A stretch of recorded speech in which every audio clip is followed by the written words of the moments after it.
हाय children, कैसे हैं आप लोग? उम्मीद करते हैं अच्छे होंगे। देखिए, आप लोग वीडियो को देख के अगर कमेंट नहीं करेंगे, आपने क्या समझा, क्या नहीं समझा, अगर नहीं बताएंगे तो मुझे कुछ पता नहीं चल पाएगा। वीडियो देखिए, अपनी समझ और नासमझ को कमेंट कीजिए, उस चीज़ को हम क्लियर करते रहेंगे। तो देखिए, हम लोग सब्जेक्ट वर्ब एग्रीमेंट पढ़ रहे थे, जिसमें 7 नियमों को हम लोगों ने पढ़ा था। आज उसी को कंटिन्यू करते हुए 8वें नियम को देखते हैं। हम लोग जब सेंटेंस लिखते हैं तो वर्ब को सब्जेक्ट के अनुसार हम लोग लिखते हैं, लेकिन कभी कभी हम लोग क्या करते हैं कि मेन सब्जेक्ट को ना पहचानते हुए हम लोग गलत वर्ब लगा देते हैं। तो एक वाक्य में वर्ब उस सब्जेक्ट के अनुसार होना चाहिए जो वाक्य में मेन सब्जेक्ट हो। हम लोग अक्सर इस वर्ब को उसके नजदीक वाले सब्जेक्ट के अनुसार लिख देते हैं और ये गलत हो जाता है। जैसे देखिए, यहाँ पे 2-3 सेंटेंस हमने लिया है। पहला है द क्वालिटी ऑफ एप्पल्स, इसके बाद वर्ब आना है। तो एप्पल्स देखें तो प्लूरल है, तो इसको अगर सब्जेक्ट समझ लेते हैं तो यहाँ आर हो जाएगा, लेकिन ऐसा करना गलत हो जाएगा, क्योंकि हम लोग बात किसकी कर रहे हैं? हम लोग एप्पल्स की बात नहीं कर रहे हैं, हम लोग एप्पल्स की क्वालिटी की बात कर रहे हैं। तो एप्पल्स की क्वालिटी यहाँ पे मेन सब्जेक्ट है, तो इसके अनुसार हमको यहाँ पे सिंगुलर वर्ब भी लगाना पड़ेगा, इज गुड। जैसे यहाँ पे देखिए, he and not his parents, he and not his parents, इसके बाद वर्ब आना है। तो पेरेंट्स को देख के अगर हम वर्ब लगा दें तो यहाँ पे तो आर हो जाएगा, लेकिन हमारा मेन सब्जेक्ट कौन है? ही। इसका मतलब ये है कि वह दोषी है, उसके माता पिता नहीं, वह दोषी है। तो वह दोषी है तो he is guilty, not his parents. यहाँ तीसरा सेंटेंस देखिए, लंबा सेंटेंस है, इसमें हमको वर्ब लगाना है। तो हम बात किसकी कर रहे हैं? द अपील ऑफ विक्टिम्स, मतलब दोषियों की प्रार्थना या दोषियों का निवेदन। किस चीज के लिए? For the transfer of the cases related to riots, दंगों से संबंधित मामलों के ट्रांसफर के लिए। कहां ट्रांसफर करना है? टू सम अदर स्टेट्स, दूसरे किसी स्टेट में। तो हम बात किसकी कर रहे हैं? अपील की बात कर रहे हैं। ये लंबा सब्जेक्ट तो हो गया, सब्जेक्ट यहां तक हो गया, लेकिन मेन सब्जेक्ट क्या है? अपील, अपील ऑफ विक्टिम्स, मतलब दोषियों के निवेदन। तो ये हो गया हमारा सिंगुलर सब्जेक्ट, और सिंगुलर सब्जेक्ट के साथ हमको वर्ब सिंगुलर लगाना पड़ेगा, इसलिए यहाँ पे हैज लगा है। यहाँ स्टेट्स को देख के अगर लगाते तो हैव हो जाता। तो हम लोग सेंटेंस में मेन वर्ब को देखेंगे, मेन वर्ब क्या है उसके अनुसार वर्ब को लगाएंगे, मेन सब्जेक्ट जो है उसी के अनुसार वर्ब को लगाएंगे। तो ये एक नियम है। तो इस तरह जितने भी नियम हैं, इसको जब बार बार आप देखेंगे, बार बार इसको देखेंगे, बार बार रिकॉल करेंगे, तभी आपके दिमाग में सेट होगा। ये नहीं है कि आप बैठ के रट लेंगे तो रट लेने से ये सारी चीजें याद रहेंगी, ऐसी बात नहीं है। ये practice makes a man perfect. इसलिए जब तक इसकी बार बार प्रैक्टिस नहीं करेंगे, एक नियम आपने पकड़ा, एक रूल पकड़ा, उस रूल को अप्लाई करें, अप्लाई करें, रिवाइज करें, तभी आपके दिमाग में रहेगा। और इतने सारे रूल आपके दिमाग में कैसे रह सकते हैं अगर आप उसको बार बार नहीं रिकॉल करेंगे? तो कैसे रह सकते हैं? तो इसलिए बार बार रिकॉल कीजिए, कई बार वीडियो को देखिए, वीडियो को देखने से वो सारे रूल एक एक करके आपके दिमाग में आते जाएंगे, और उनका आप प्रैक्टिकली यूज करते रहिए अपने लेखनी में या अपने बोलने में, उन उन नियमों का उपयोग करते रहें। चलिए, बोलना तो किसी तरह हो जाता है, उसमें मतलब मेन बात समझ में आनी चाहिए। लेकिन रूल अगर जाने, रूल का अगर प्रैक्टिकल हम उपयोग करें तो सही रहता है। क्यों गलत बोले भाई, क्यों गलत लिखे? तो ये 8वां रूल था कि मेन वर्ब को, सॉरी मेन सब्जेक्ट को देख के हम लोग वर्ब का प्रयोग करते हैं। नेक्स्ट दूसरे पे आते हैं। तो अगले नियम की तरफ चलते हैं। जैसे बहुत कलेक्टिव नाउन हमारे सब्जेक्ट में आ जाते हैं। कलेक्टिव नाउन का मतलब एक ऐसा नाउन जो एक ग्रुप का नाम हो। जैसे आर्मी है, आर्मी है, हर्ड ऑफ काउज, या जूरी है, मतलब जजों का बेंच। तो ये जो कलेक्टिव नाउन्स जब सब्जेक्ट में आते हैं तो कलेक्टिव नाउन में हम लोग सिंगुलर वर्ब का प्रयोग करते हैं, लेकिन तब करेंगे जब उस पूरे कमेटी को एक माना जाए, जब वो एक कलेक्शन माना जाए। जैसे ये सेंटेंस है, द हर्ड ऑफ काउज, गायों का झुंड, is grazing in the field, FIELD।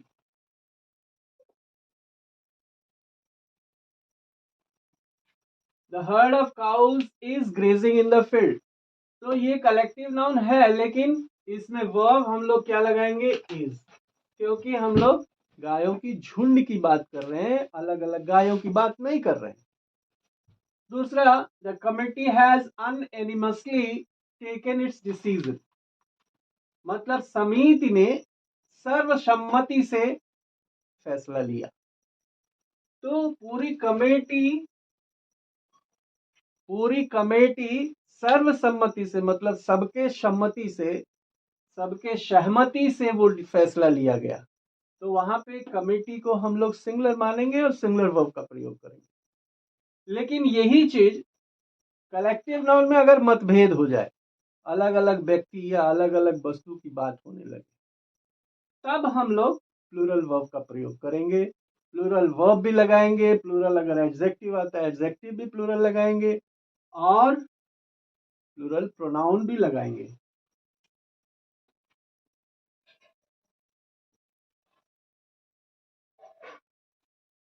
Plural pronoun का भी प्रयोग करेंगे।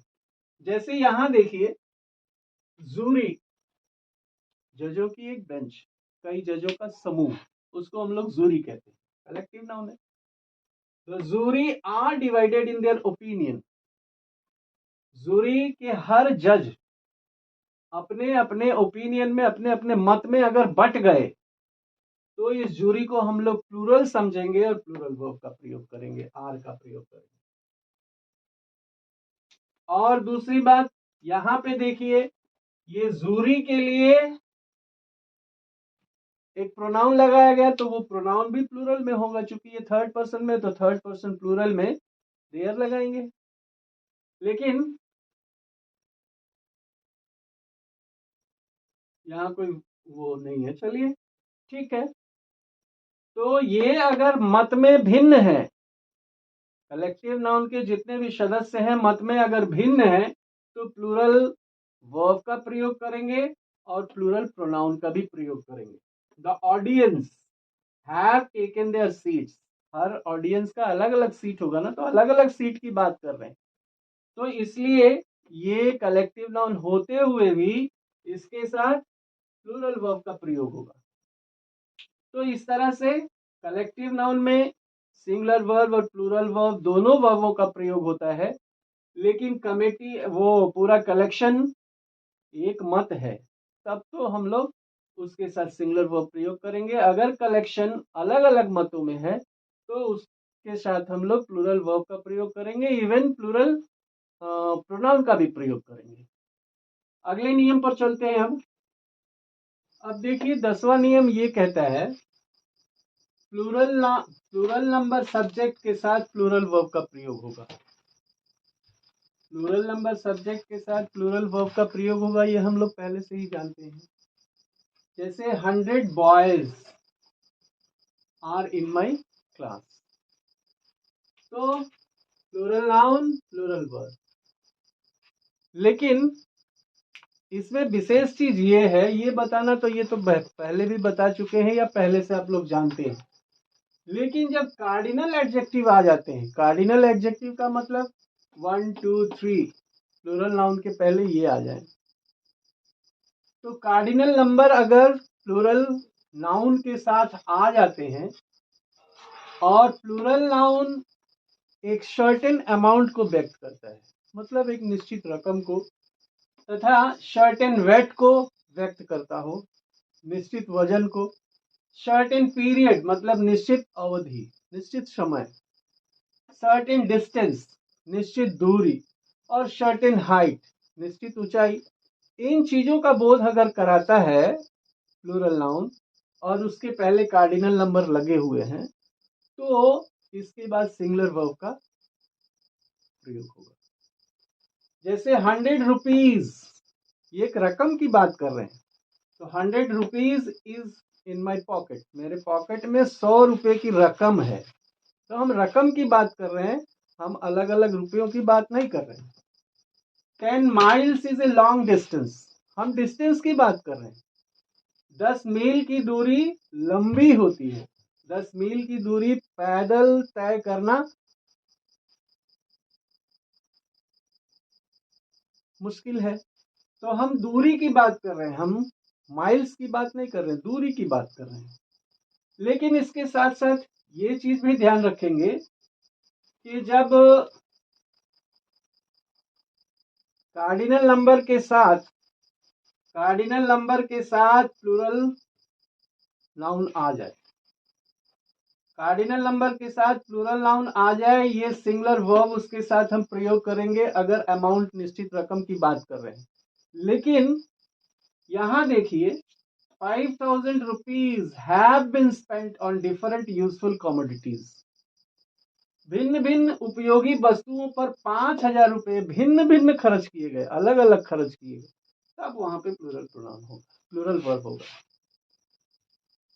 तो हम याद ये रखेंगे कि प्लूरल नंबर सब्जेक्ट के साथ हम लोग प्लूरल वर्ब का प्रयोग तो करते ही हैं, लेकिन उसके पहले अगर कार्डिनल एडजेक्टिव आ जाते हैं 1 2 3 इस तरह से कार्डिनल एडजेक्टिव आ जाते हैं और वो सर्टेन अमाउंट को व्यक्त करते हैं, सर्टेन वेट को व्यक्त करते हैं, सर्टेन पीरियड को और सर्टेन डिस्टेंस को, सर्टेन हाइट को व्यक्त करते हैं, तब उसके साथ हम लोग वो रकम की बात कर रहे हैं या दूरी की बात कर रहे हैं या हम हाइट की बात कर रहे हैं, तब हम लोग सिंगुलर वर्ब का प्रयोग करेंगे। लेकिन अलग अलग यूनिट में अगर खर्च कर रहे हैं, अलग अलग यूनिट की बात कर रहे हैं, तब हम लोग प्लूरल वर्ब का ही प्रयोग करेंगे। तो नेक्स्ट, हाँ तो देखिए कितने रोचक रूल्स हैं और इन रोचक रूल्स को याद रखना भी बहुत जरूरी है। सही इंग्लिश सीख पाने के लिए या किसी लिखी हुई बात को या किसी कही हुई बात को हम किस तरह से समझें, उसका मीनिंग किस तरह से निकालें, वो जब तक नियम हमको नहीं पता होगा या नियम हमारे प्रैक्टिस में नहीं होगा, तब तक हम सही अर्थ नहीं निकाल सकते हैं सेंटेंसों का। अब देखिए इस रूल में बताता है रिलेटिव प्रोनाउन, सेंटेंस में रिलेटिव प्रोनाउन आ गया। रिलेटिव प्रोनाउन जैसे who, which, that, what, why, ये सब रिलेटिव प्रोनाउन है। रिलेटिव प्रोनाउन का मतलब जो दूसरे से संबंध बताए, रिलेशन बताए, उसको रिलेटिव प्रोनाउन कहते हैं। रिलेटिव प्रोनाउन हम लोग आगे पढ़ेंगे भी जब प्रोनाउन का चैप्टर स्टार्ट करेंगे उसमें। तो जब रिलेटिव प्रोनाउन के द्वारा एक सब्जेक्ट को एक वर्ब से जोड़ा जाए, रिलेटिव प्रोनाउन को उसके पहले आने वाला सब्जेक्ट, उसका एंटीसीडेंट, एंटीसीडेंट मतलब उस रिलेटिव प्रोनाउन के पहले आने वाला, जब उससे जोड़ते हैं तो वर्ब उस सब्जेक्ट के अनुसार ही होना चाहिए। जो रिलेटिव प्रोनाउन का एंटीसीडेंट है, एंटीसीडेंट मतलब ठीक उस रिलेटिव प्रोनाउन के पहले आने वाला, हु, विच, दैट, व्हाई, इन रिलेटिव प्रोनाउनों से पहले आने वाला जो वर्ब है उसके अनुसार वर्ब रखना चाहिए। जैसे देखिए she is one of the noblest women, वह श्रेष्ठ महिलाओं में से एक है। तो वुमेन यही हमारा रिलेटिव प्रोनाउन है। रिलेटिव प्रोनाउन का एंटीसीडेंट क्या है? वुमेन। तो इसके अनुसार ये वुमेन चूंकि प्लूरल है तो यहाँ पे जो वर्ब होगा इस सेंटेंस में, मेन वर्ब जो होगा वो प्लूरल सब्जेक्ट के अनुसार प्लूरल होगा। She is one of the noblest women that have ever lived on this earth. कहता है वह उन श्रेष्ठ महिलाओं में से एक है जो इन धरती पर आज तक रही है। तो इन धरती पर रहने वाले सारे श्रेष्ठ महिलाओं में से वह एक है, ऐसा है। दूसरा सेंटेंस देखें, I am not one of those. ये हमारा रिलेटिव प्रोनाउन हो गया, ये रिलेटिव प्रोनाउन, यहाँ पे ये रिलेटिव प्रोनाउन। इससे पहले आने वाला एंटीसीडेंट के मुताबिक वहां पे वर्ब लगा। यहाँ भी हु के पहले आने वाला दोज मतलब प्लूरल सब्जेक्ट है। तो I am not one of those who will trust everyone whom they meet। अब देखिए ये प्लूरल एंटीसीडेंट है, प्लूरल एंटीसीडेंट है। तो इस प्लूरल एंटीसीडेंट के मुताबिक यहाँ पे प्लूरल प्रोनाउन लगा।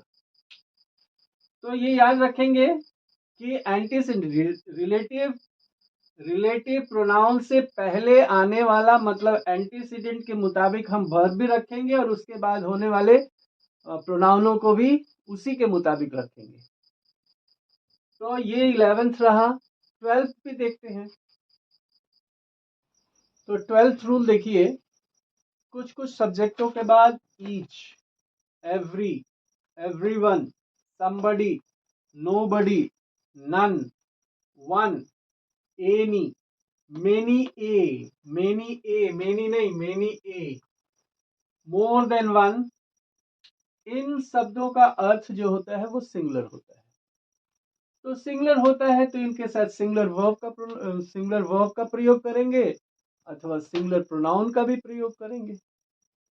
सिंगुलर वर्ब भी लगाएंगे और सिंगुलर प्रोनाउन, उसके बाद अगर कहीं प्रोनाउन लगाना है तो सिंगुलर प्रोनाउन का प्रयोग करेंगे। जैसे यहाँ देखिए each student has come, each boy and each girl has come, one must tolerate one's friend as well as one's enemy. Subject में क्या लग गया? वन का मतलब कोई, किसी को उतना ही अपने मित्रों को भी सहन करना चाहिए जितना कि वह अपने दुश्मनों को करता है। तो यहां देखिए वन लगा है तो उसके बदले यहां प्रोनाउन भी वंस लगा है, यहां भी प्रोनाउन वंस लगा है। तो सिंगुलर वर्ब और सिंगुलर प्रोनाउन का प्रयोग होगा। Many a student, many a लगा है, मेनी ए लगा होने के कारण singular verb. Many a student has not done और singular pronoun his homework. More than one man was presented there, एक आदमी से अधिक लोगों को वहां प्रस्तुत किया गया। तो मोर देन वन लगा है, सिंगुलर सब्जेक्ट, सिंगुलर वर्ब। तो ये वर्ड अगर लगे रहे हमारे सब्जेक्ट के पहले तो उनको सिंगुलर माना जाता है, उनकी जगह पे सिंगुलर वर्ब और सिंगुलर प्रोनाउन का प्रयोग करते हैं। लेकिन यहाँ पे थोड़ा सा फर्क देख लीजिए, मेनी ए, और यहाँ पे मैंने एम्फसाइज भी किया था कि मेनी ए रहे तब ऐसा करते हैं, मतलब सिंगुलर वर्ब लगाते हैं। यहाँ पे थोड़ा सा अंतर देख लीजिए, मेनी ए लगा है, यहाँ खाली मेनी लगा है। मेनी ए मैन, मेनी ए के बाद सिंगुलर सब्जेक्ट और सिंगुलर वर्ब। लेकिन मेनी मेन, खाली मेनी रहे, ए ना रहे, तो मेनी मेन मतलब प्लूरल सब्जेक्ट भी आ सकता है और प्लूरल वर्ब लगाएंगे तो, खाली अगर मेनी रहे तो। लेकिन मेनी ए रहे तब सिंगुलर सब्जेक्ट और सिंगुलर वर्ब का प्रयोग करेंगे। एक पॉइंट आज इस वीडियो में और उसके बाद फिर कंटिन्यू करेंगे दूसरे वीडियो में। हाँ, तो इसको देखिए, मान लीजिए ईच एवरी वन, इसके बाद ऑफ आ जाए और उसके बाद ऑफ के बाद आने वाला नाउन या प्रोनाउन प्लूरल में हो, तो वो नाउन या प्रोनाउन प्लूरल में हो सकता है, लेकिन उसके बाद आने वाला जो वर्ब, मतलब उसके बाद आने वाला जो वर्ब होगा और वर्ब के बाद आने वाला जो प्रोनाउन होगा उसको हम लोग सिंगुलर में ही लिखेंगे। ये नियम पहले भी हम लोग थोड़ा पढ़ चुके हैं, लेकिन ईच एवरी वन और इसके बाद अगर ऑफ आ जाए प्लूरल, उसके ऑफ के बाद प्लूरल सब्जेक्ट आ जाए। सब्जेक्ट प्लूरल हो सकता है, वहां प्लूरल नाउन आ सकता है, प्लूरल प्रोनाउन आ सकता है, लेकिन उसके बाद आने वाला वर्ब जो है वो सिंगुलर ही होगा और उसके बाद वर्ब के बाद आने वाला जो प्रोनाउन होगा वो भी सिंगुलर होगा। जैसे यहाँ सेंटेंस देखिए, वन ऑफ द बॉयज, कई लड़कों में से एक लड़के, ये वन आ गया, सब्जेक्ट हमारा प्लूरल है। वन ऑफ द बॉयज भी हो सकता है, वन ऑफ देम भी हो सकता है। तो one of the boys has, singular verb, has done his homework. One of the boys has done his homework. तो सिंगुलर वर्ब, सिंगुलर प्रोनाउन। क्यों? क्योंकि यहाँ पे वन लगा है। यहाँ प्लूरल प्रोनाउन या प्लूरल नाउन आ सकते हैं, लेकिन वर्ब और उसके बाद आने वाला वर्ब और उसके बाद आने वाला प्रोनाउन वो सिंगुलर ही होगा। और ये भी थोड़ा सा देख लीजिए, प्लूरल नाउन या प्लूरल प्रोनाउन ईच का प्रयोग हो, उसके पहले ईच का प्रयोग हो, मतलब प्लूरल नाउन और प्लूरल प्रोनाउन के बाद ईच लगा है। यहाँ पहले ईच लगा था या पहले वन ऑफ लगा था, लेकिन यहाँ प्लूरल नाउन के बाद या प्लूरल प्रोनाउन के बाद ईच लगा है, तो प्लूरल उसको हम लोग प्लूरल सब्जेक्ट मानेंगे, और प्लूरल सब्जेक्ट मानेंगे तो प्लूरल वर्ब का प्रयोग करेंगे। जैसे वी ईच, वी के बाद ईच आया है, प्लूरल प्रोनाउन प्लूरल सब्जेक्ट, उसके बाद ईच आया है, तो we each have a duty. Plural pronoun के बाद ईच आया है, तो इसको हम लोग प्लूरल मानेंगे और प्लूरल वर्ब का प्रयोग करेंगे। We each have a duty towards our nation, ये प्लूरल प्रोनाउन का भी प्रयोग हुआ। तो वी के बाद मतलब सब्जेक्ट के बाद प्लूरल प्रोनाउन के बाद अगर ईच आ जाता है तो प्लूरल मानते हुए उसके साथ प्लूरल वर्ब और प्लूरल प्रोनाउन का प्रयोग करेंगे। आज के लिए इतना ही रहने देते हैं, फिर अगले वीडियो में कुछ नियम और याद करके आप लोगों को बताएंगे। और आप लोग मतलब अगर सीखना है, इंग्लिश सीखना है, सीखने का मतलब आजकल कंपटीशन का जमाना है और कंपटीशन में इसी तरह के टिपिकल क्वेश्चंस आते हैं, और टिपिकल क्वेश्चंस को सॉल्व करने के लिए आपको ये सारी चीज़ें जानना जरूरी है। जैसे आप एसएससी की परीक्षा देने जाते हैं या टेट की परीक्षा देने जाते हैं, सी टेट की परीक्षा देते हैं, उसमें आप इंग्लिश आप अपना सब्जेक्ट अगर चुनते हैं तो इन सारे नियमों का उसमें बहुत फायदा मिलेगा आपको। इसलिए वीडियो को देखिए, लाइक कीजिए और सब्सक्राइब कीजिए। यही कहते हुए आज का पाठ समाप्त करते हैं।